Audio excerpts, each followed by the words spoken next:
हिकिड़ा ज़ाल मुड़ुस पंहिंजे घर में सुता पिया हुया त कुझु आवाज़ उन्हनि खे ॿुधण में आयो। घरवारीअ पंहिंजे मुड़ुस खे ठूठ हणी चयो त उथ त ॿाहिरि को आवाज़ थो अचे, ईअं न त चोर को खाट हणी असांजो माल न काहे वञे। मुड़ुस चयोसि छॾ मूंखे निंड थी अचे।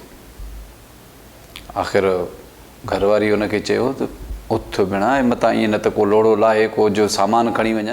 बहरहाल हुन मुड़ुस ॿुधी खे अणॿुधी करे सुम्ही पियो। सुबुह जो उथियो त हुनजे वालिद साहिबु हुनखे चयो भेणा दरवाज़े जे भरिसां मना में सुतो पियो आहीं, हे माल काहे विया, डांद काहे विया, निभागा तोमें एतिरो अकुलु कोन हो जो खंगी या बि चोर भॼी वञनि हा। बहरहाल काफ़ी दफ़ा हिननि जी चोरी थी वई। वक़्तु गुज़रंदो वियो, हुनजो पीउ फौत थी वियो।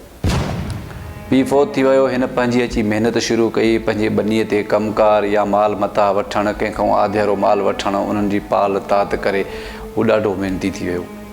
महिनती थी वियो त हिकिड़े दफ़े सेम उहो ई चकर थियो। हुनजी घरवारी उनखे ठूठ हईं त उथ त आवाज़ थो अचे,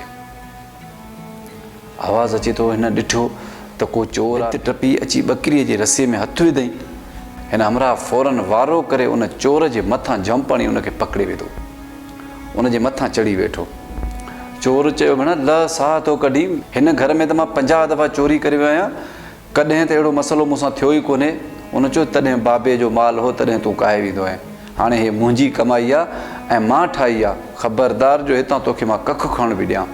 चवण जो मक़सदु इहो आहे त नौजवान जेके बि आहिनि त उहो पंहिंजे पीउ जे माल मिल्कियत ऐं दौलत जो एतिराम न आहिनि कंदा। छो जो कमाई पीउ जी आहे। पंहिंजे दोस्तनि सां उॾाइणु, माना अजीब अजीब फरमाइशूं करणु, अजीब अयाशियूं करणु, छो जो पीउ जी कमाई आहे। बाबा पीउ जी कमाई ते अयाशी करणु सवली आहे, उनखे खपाइण बि सवलो आहे, पर कॾहिं पाण कमाए ऐं उन्हनि खे दोस्तनि में उॾायो, पोइ अयाशियूं बि कयो, कंहिं दोस्तनि खे दावतूं बि ॾियो, पोइ खपाए ॾिसो त पोइ ॾिसूं था त तव्हां खां पघर बीहनि था या न। हमेशह पंहिंजे पीउ जे कयल हर महिनत जे पैसे जो ख़्यालु कंदा कयो, छो जो उहो तव्हांजे लाइ करे थो। पीउ चाहींदो आहे त मां जेकी बि महिनत कयां मुंहिंजी औलाद खे उहो नसीबु थिए, ऐं तव्हां पीउ जे हूंदे ई सभु कुझु उॾाए वेही था रहो ऐं पोइ वरी तव्हांखे ई पछताव थो थिए।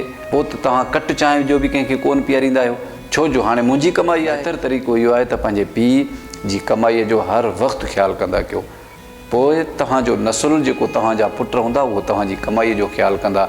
इन तरीक़े करण सां इहो थींदो जो तव्हांजो नसल दर नसल जेको आहे त हिक ॿिए जे पैसे जो ख़्यालु कंदो ऐं तव्हां वटि हमेशह पैसो मौजूदु हूंदो।